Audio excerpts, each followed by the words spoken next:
How to see who's online on TikTok. Hello everyone, welcome to this channel. I'm Emily and I'm here to help you out today. So without any delay, let's get started. So first of all, launch the TikTok application on your device and make sure that you're logged into your account.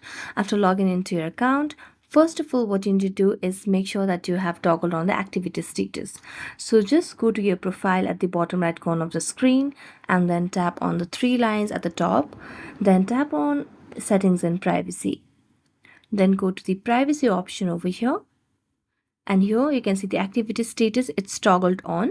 So as you toggle on, you and your friends will see each other's activity status and see when you're online or offline. After that, go back and then go to the inbox section over here.